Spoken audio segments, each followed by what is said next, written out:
Most importantly, let's head into the game and see what they both decide to start. They've got the same pool of 6 to pick from, so I'd be curious to see if they're able to go with the same leads as well. Well, Edoardo leading out with Porygon 2 and the Primarina, so a solid sort of Trick Room strategy, and Nico going for the more offensive dynamic threat here of the Dragapult and the Terrakion, and that beat-up strategy is certainly a threat. You know, Edoardo doesn't have any redirection here at the moment, so it's going to be interesting to see how they play this out. Well, it doesn't look like Nico has access to it. I didn't see his moves. He went through a little bit quickly, and even my private eyes weren't able to see because we obviously have access to Nico's side here. But, I mean, the main thing here, the most important thing is you've got Terrakion on the field in front of the Porygon, and you're able to start landing close combat. So that's absolutely key, and that's why I think Terrakion picked up a number of kind of cool additional usage points in 2 people because they saw the rise of Porygon 2. That's the thing, a Porygon 2 always in a prime position to be a perfect Trick Room Pokemon here. No Dynamax on Nico's side. Going to be the Dragon Dart's going to come out though and connect into that Porygon 2. Just dealing a decent chunk of damage there, but nowhere near enough to stop it from being such an offensive threat. Terrakion, however, is the offensive threat to Porygon 2, follows up with that close combat and is able to pick up the KO. So Nico manages to remove the threat of Trick Room straight away from the field. Yes, it's had its defenses boosted, but the fact that it's been able to waste one of Edoardo's Dynamax turns and pick up a solid KO against a potential threat, really great play there by Nico. That's a really perfect start, and that's the position that you want to see your Terrakion in, is staring down this Porygon. Of course, the Dragon Darts helped out, made sure that those numbers were nice and easy to hit, and this is the perfect execution of Terrakion. Getting that knockout turn 1, removing the threat of Trick Room. Of course, he now has his own Porygon too, which he can bring in, and maybe he's kind of in the driving seat there, right? He's able to decide if Trick Room goes up or not, and if he's not feeling it, if his team doesn't match up the way he wants, fine, just don't Trick Room, and then play around it with something like the Ice Beams or the Thunderbolts, which, assuming the Bolt Beam, as it previously has been known, Thunderbolt Ice Beam combination, would be real good right here against Rillaboom and Primarina. Well, Porygon 2 first going to take that Grassy Glide from the opposing Rillaboom. This Dragapult follows up again with the Dragon Darts. Going to be targeting down, of course, into that Rillaboom, the Fairy typing of Primarina, keeping it nice and safe from this particular move. A little bit of recoil coming out from the Life Orb on that Dragapult as Primarina follows up with the Max Hailstorm. So Dragapult is going to be KO'd by this devastating ice move, as of course the weather's going to change up on the field as well and deal out a little bit of chip. This is where you get those interesting interactions at the end of each turn. You know, you've got the Grassy Trainer on the field going to be getting a little bit of HP recovery, but then also HP is going to be chipped away by the Hail. As you can see here as well, the Hail's the one that goes off first. And that obviously ends up in some unique situations where if you're really, really, really low, you get knocked out before you get the recovery. So you do have to be careful and cognizant of that as a player. That said, I mean, losing the Dragapult there, not the worst thing in the world for Nico. I think that it's kind of done its job, and getting that damage down with the Dragon Darts a couple times is probably enough to deal with things. It can't answer the Primarina. You're not worried about the Primarina. But putting that Rillaboom nice and low, maybe being able to, you know, pick that off with the Ice Beam, though we do see it has Ice Beam and Thunderbolt, being able to tidy up that, and then you can like let your other Pokemon focus on this Primarina. So in this case, it's the Rillaboom, the perfect Pokemon to try and deal with Primarina. And quite importantly, something to note, this is the last turn of Primarina's Dynamax, and we haven't seen that from Nico's side of the field yet, so if he has any kind of advantage going into the last few turns of this game, he's then going to be able to capitalize on it with a Dynamax of his own, and I think that's going to be really important for him. So you also really like the way that Nico's been able to play this. Like you said, hasn't used his Dynamax yet, even though in that sort of turn 0, having the Dragapult and the Terrakion together on the field looks to be in an optimal position to go for that kind of beat up and Dynamax on the Terrakion, but has actually been able to preserve his Terrakion in the back with its Focus Sash still intact, and still has prime access to its Dynamax. But I feel like this is actually going to be a Gigantamax coming out onto that Rillaboom, and this is just perfect play here by Nico. It's Pokemon I haven't actually seen yet from a caster perspective in action, so very excited to see Gigantamax Rillaboom here out on the field, and that's something that Primarina really has to worry about. It can be such an offensive threat with that G-Max Drum solo picking up so much damage, and hey, Rillaboom is twirling its batons. It's exactly what it's going for, targeting down straight into that Primarina and picks up the solid KO. So much damage coming out from Rillaboom. Before we get into what goes on in that turn, I'd like to clarify they're called drumsticks and not batons, in my opinion. Moving on, it's a really good way to do with the Primarina, and that is actually really kind of impactful, being able to just remove that from the field, give your opponent a limited amount of Dynamax turns, and just say, okay, well, you only got 2, I'm probably in a really good position to get 3, and on a simple metric like that, I mean, that's usually one of the ways you can kind of count an advantage, right? Of course, we're getting that lovely round of grassy terrain recovery, but, I mean, Nico's got some really kind of good Pokemon left for him in the Terrakion. I think as long as he can deal with this Rillaboom, which I imagine the Porygon's going to do quite a handy job of, then he can just deal with the Incineroar with the Terrakion as soon as it comes to a close. So there has been a change, an actual 2 Pokemon difference from these trainers, and that has definitely landed, I think, in Nico's favor, just purely that team selection. Yeah, exactly, and you can see the forfeit going on there, and I mean, what phenomenal play from Nico there, being able to constantly think several turns ahead and make sure that he preserved the Pokemon that he needed and use the optimal moments to go for that. Deal some good damage to the Rillaboom in return, but when the Rillaboom's in this Gigantamax phase and it's got the HP doubled as well, the little Incineroar doesn't really look too much of a threat. So it's going to be interesting to see how Eduardo's maybe going to be able to adjust and maybe have a little bit more offense. So let's jump into game 2, see how he's going to be able to change it up and see if he can push Nico to a game 3. Remember, we're in the losers bracket here. To lose this game means you're out of the competition. Eduardo, however, going to stick to the same team leads. He's got the Primarina and the Porygon 2, and Nico doing the exact same thing. I mean, why not? You won game 1 with it. Terrakion, Dragapult out on the field. A la Thin Lizzy, the boys are back in town, and we've got the same leads. Eduardo feeling he can make a change and run it back a little bit differently to what we got in game number 1.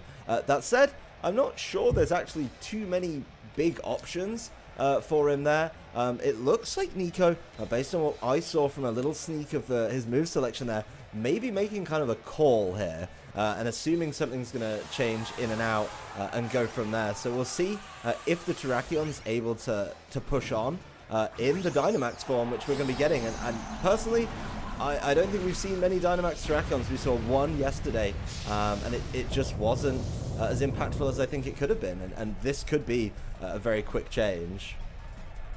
Well, I wonder if Nico can change your mind on that with his Dynamax Terrakion, and Eduardo also going to go for that Dynamax straight away here in turn 1, getting that offensive pressure out on the field immediately. This is what you need to be able to do when you're playing such hyper-offensive teams. But actually, surprise, surprise, it's another one for our incredible Dynamax potential Pokemon. We have got the Porygon 2 here out on the field, and I mean, this makes a lot of sense. If you think you're going to be hit by that same strategy that Nico went for in the first turn, then you would Dynamax, but there's now a beat up going down into that Porygon 2. Like you said, maybe calling something was going to switch in, but unfortunately not. Porygon 2 able to take these beat ups really, really well. Even with that little critical hit, you know, the extra HP really going to help out, particularly the Eviolite on that Porygon 2 as well. But unfortunate there by Nico, just not making the call.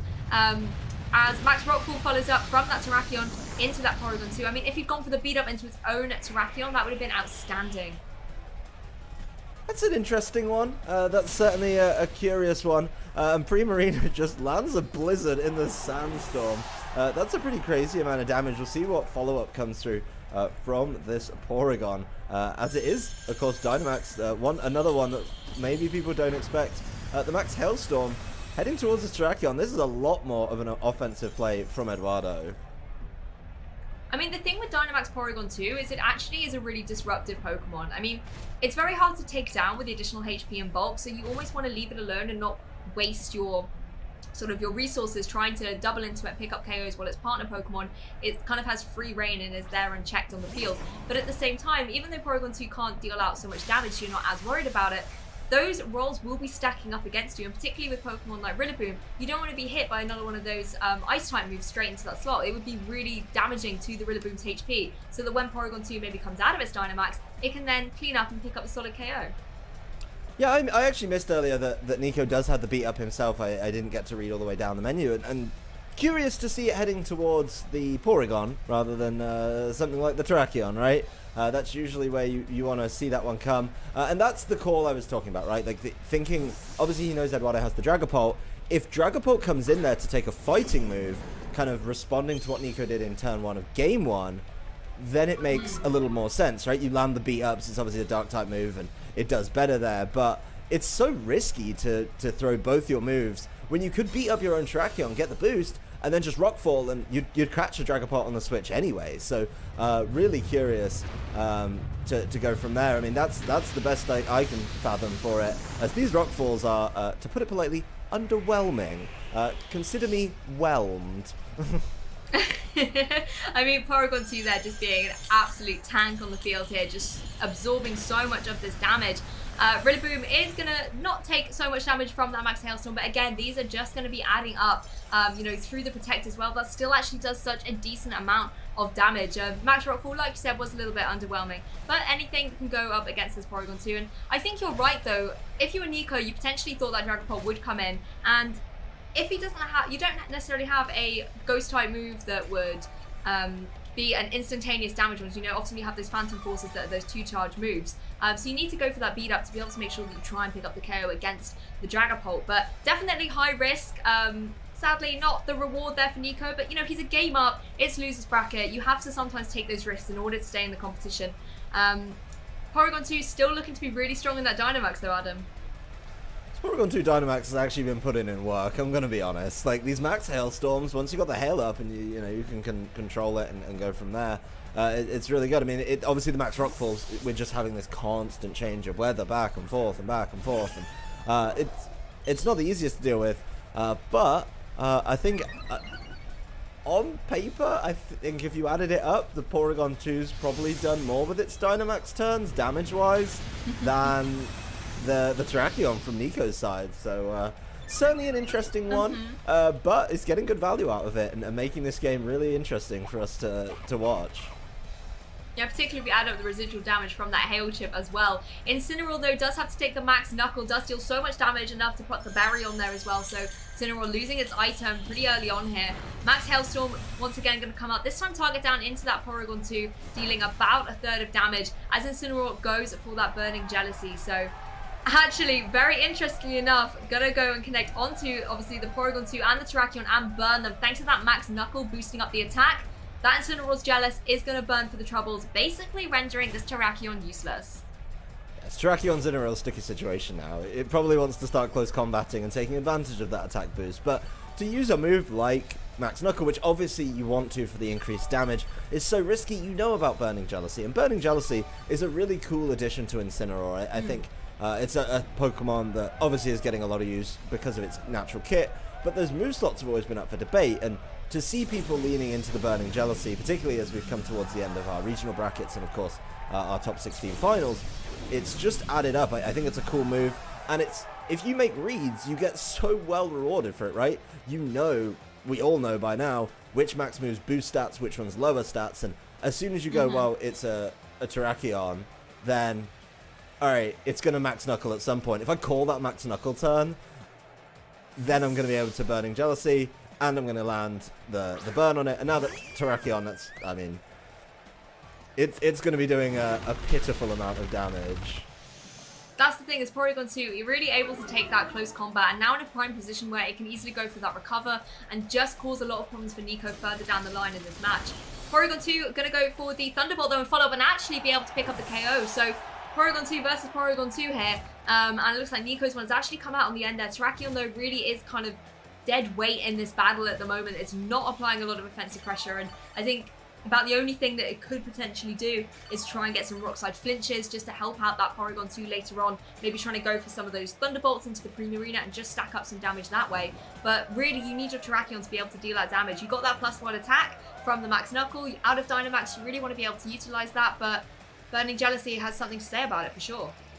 Yeah, +1 attack but burned is not really the trade-off you want after your Max Knuckle. And to make matters worse for the Terrakion, Rillaboom comes in towards the end. I mean, Rillaboom's going to be able to handily deal with this Terrakion kind of whenever it wants, right? So maybe you can spend a little time helping out the Primarina, deal with this Porygon. The Primarina's not in any danger right now either. I mean, the Primarina is naturally rather bulky and is going to be tough to take out. Of course, Terrakion does have its option here of maybe just landing a bunch of flinches, but it doesn't look like those are going to be coming through too quickly, as, yeah, it looks like Edoardo's just moving to try and wrap up this game and get into game 3.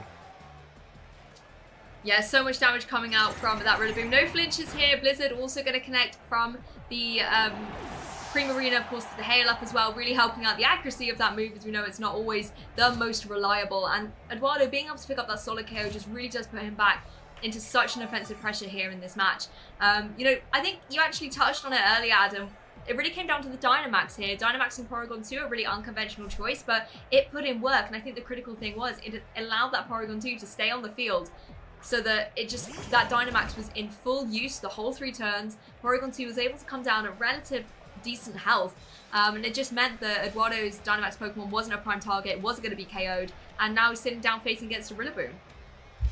Yeah, I mean, it's Rillaboom versus 3, and yeah, it's going to be able to deal with this Primarina, but the problem is it's then against a combination of Incineroar and opposing Rillaboom, which is going to be a problem. I mean, Incineroar's going to be able to come back in, do what Incineroar does, and just kind of round out the game with its normal moveset, and there's no shocks with that. Obviously, the team sheets are available. I think if you're Nico, you're just playing it out, seeing if you can maybe weave in some attacks. But this Incineroar, if I recall, is still pretty healthy from earlier on, and there's only so much that you can do when you're against it, particularly if it's just going to intimidate you on the way in.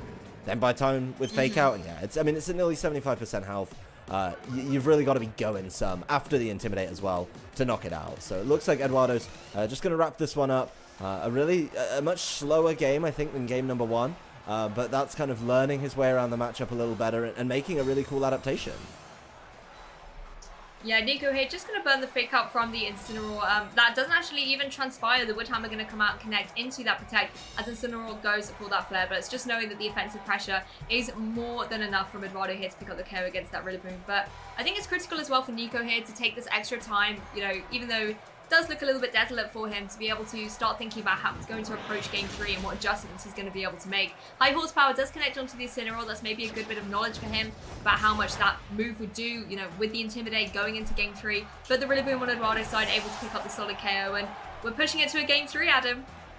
Yeah, I mean, I think from the early portion of this game, Eduardo knew what he needed to do to get himself there, and he played it really well. The Max Hailstorm... It's going to be a close one. I think whatever we see from these trainers is going to be the best that they can show. I mean, once you get this close to being eliminated, you've really got to dive on in and see what you can get out of your teams. It's going to be the same lead once again from both trainers. So they're 1-1 with this lead. But I imagine Nico's going to change things up with just how he plays this one. I mean, maybe thinking that if you caught the Dragapult with the beat up, and then Primarina might protect again, so you'd be free to go for the beat up on the second turn. Who knows what was going on Nico's mind in game 2, but it's game 3 now, and I wonder if he is going to do it. This is the thing, it's that kind of adrenaline. Do you want to set your Terrakion up in the face of that Primarina as well? Primarina could Dynamax, that's something that Eduardo's done, you know, in game 1, and then go for something like the Max Geyser that Terrakion isn't going to appreciate either. Or you can pick up the KO against the Dragapult with the Max Hailstorm. So if you're Nico, you know that Primarina is going to be an offensive threat against your team, so you have to make sure that you're not trading a Pokemon and being on the worst end of that trade. He hovered beat up for so long, and after game 2, I imagine he's definitely apprehensive about pressing that button. But there's the Dynamax coming through on Terrakion. I think Dynamax Terrakion works really well when you have beat up, so these single target moves are just picking up one hit knockouts every single turn. But he hovered it. He molded over, didn't want to do something like game 2 over and over again. So it's a strategy that got talked about so much when the Isle of Armor came through. Its targeting is correct this time. Its targeting is Terrakion, the justified ability, boosting its attack. That's 4 Pokemon in the team. That's 4 stages. Terrakion is now a monster to deal with, but it's got to target correctly. That's the key thing with Dynamaxing. You've just got to target it properly. I know a lot of people talked about beat up when the Isle of Armor released. They're like, Terrakion's here, and we can play beat up now, and it's not really shown off yet. So this could be the game to kind of cement it as, yes, it's a real strategy, and you need to respect it a lot. That's true. We've seen a lot of Terrakion in these finals, but I think that's the first time, Adam, you and I have actually seen the beat-up strategy activate. Max Rockfall going to target down into that Primarina and picks up such a solid KO. And, I mean, I think that was the right targeting there. Primarina didn't actually protect, so able to just deal the full effect of that damage. and Primarina just being able to threaten both the Pokemon on Nico's side really was a worry for him. It is one of those things though, it's a little bit of a trade because the Porygon 2's been able to set up Trick Room, but I think the Pokemon, if you're Eduardo, that you want in that Trick Room environment really is going to be that Primarina, and although you can now bring something else in, maybe something like the Incineroar just to intimidate, could be a good option, but then at the same time, you can't fake out the Dragon Pult and you can't fake out a Dynamax Pokemon, so it kind of leaves Incineroar in an awkward position. So I think bringing in Rillaboom, again a Pokemon that can have that priority with the Grassy Glide on the grassy terrain, could be really optimal for him here. I think Rillaboom's a fantastic addition here, something that can handily deal with that Terrakion too, and try and answer it as quickly as possible, because it's gone kind of, I don't want to say well for Eduardo. He did, of course, lose a Pokemon in turn number 1, but he got Trick Room set up, and that's the first time we've seen that come to the fore in this set, and something maybe he's thought about through games 1 and 2, right? To say, well, okay, you've managed to set up this Terrakion and go big with it. You're playing the faster mode of R6, where you're playing Terrakion Dragapult, so I'm actually just going to make the offering that either I'm going to Trick Room with the Porygon, which he's not been allowed to do, or he's not opted for in previous turns, or you're going to get knocked out by the Primarina. So kind of putting Nico in a tough position there on what he wants to do. I don't think either target was bad from him. I think both just forced the game to be played out a different way. And now, of course, the Trick Room's in play. It's time to get your own Gigantamax in play for this Rillaboom. So really cool to see that one again. We've been waiting for it. They're just like buses. 2 of them come along at once. Oh yeah. 100%. I like the switch in here by Nico. You want to get that Intimidate off against the Rillaboom. Terrakion going to go for the Max Guard though, protecting itself from any of those grass type moves. This Porygon 2 goes for the Ice Beam. Great switch in here by the Incineroar, going to be able to take that much better than the Dragapult that was there, as Rillaboom does go for the G-Max Drum Solo, but no twirling of those drumsticks, as I've now been corrected, as Max Guard was in play. Yeah, the Drum Solo's not going to be able to do anything, but that doesn't really change the fact that Drum Solo can just land into that Terrakion next turn, right? Like, there's nothing to stop that and really force it out. So unless you're going to land like a double Max Guard and then a Protect, which is probably a little ambitious for Nico, things aren't looking too peachy for him here. I think he's going to need to find some way of switching things around really, really quickly. Looks like his game plan right now is to try and switch things up and slow the Rillaboom down. So while Nico's been playing very, very offensively for the duration of this game, it kind of going to the slower part of this team. Looks like he's going to be landing parting shots, and that's going to be key in maybe giving that Terrakion one more chance to move. Exactly. You know, these Dynamax Pokemon, such offensive powerhouses, but like I said, I'm really enjoying seeing this Gigantamax Rillaboom, and I really want to see how much extra pressure it can apply. Eduardo going for the switch again. It's that Incineroar with that bad reputation it has of coming in, going for Intimidate, and then being able to apply that fake up pressure into the next turn, and lowering the attack stat of the opposing Incineroar and Terrakion is certainly putting Eduardo in a slightly better position. The Incineroar on Nico's side also going to go for that passing shot. So really, if you're Nico here, you're doing everything that you can to try and protect your Terrakion. I mean, it doesn't worry about the Intimidate so much. It's got so many attack boosts, I think it can afford to lose one. But going for that parting shot as well is just going to lower the attack once again on that Rillaboom, putting it at -2.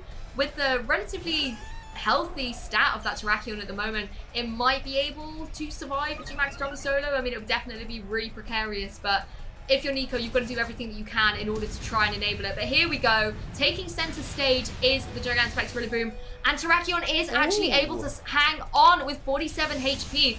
Is going to be able to retaliate with that Max Knuckle, targeting down into the Incineroar and picks up the solid one-hit KO. No more Burning Jealousy. Oh my goodness, that Terrakion got revenge. Yeah, I mean, the Terrakion's not scared. It's not going to sit there and be like, oh no, my attack stat's only at +3 now instead of +4. The Max Knuckle there was a super safe play because it was Porygon to start, and he's been bringing the same 4 every time, so you knew it was going to be Incineroar if there was a switch. And that's really big, to be honest, to be able to say, okay, well, you're going to get a big amount of damage down. That parting shot cannot be undervalued at just how much it did in helping Terrakion take this. Terrakion being able to stick around, absolutely huge because it lands the knockout there. It's going to be a stretch. Obviously, Terrakion's Dynamax is done now. It does have the boosts from Beat Up and Justified early on. But if you could maybe switch it around and preserve it till a time where Trick Room is done, things could be very, very different here, and I'd be curious to see exactly what he wants to do with it. I mean, the Porygon 2's very, very healthy, so you would probably need those beat-up Justified boosts. But, I mean, it's a stretch, but I'll put it out there into the world. you still have the Dragapult for later, so maybe you could do it and land it there. I'd be curious to see what the Rillaboom does on its last turn, but this could be a really nice switch if the Rillaboom's just trying to get after that Terrakion. Yeah, Nico's saying you need to calm down, hit Terrakion, you know, you picked up a big KO, come back into the back, and the thing is, the close combat will still be able to deal so much damage. There's no burn in play on that Terrakion for later on in the game. Porygon 2 on Edoardo's side, going to go for that Ice Beam though into the opposing Porygon 2. Does do a decent chunk of damage as Porygon 2 on Nico's side does the same thing, but the targeting goes down into the Rillaboom instead, dealing nearly 50%. Quite right here by the Rillaboom, I think, as well, to go for that max play, picking up some good damage onto that Incineroar. Not really too much thanks to the -2 attack stat, but I think the critical thing here is boosting up the special defense of both of Edoardo's Pokemon, particularly when you're against that Porygon 2 that we know is just going to be dealing out things like Ice Beam and Thunderbolt. And particularly feel the Porygon 2 on Edoardo's side, we know how bulky it is, we know how it can just hang around on the field, and if it gets that special defense boost as well, it's going to be in the sort of the battle of the Porygon 2s, the one on the upper hand.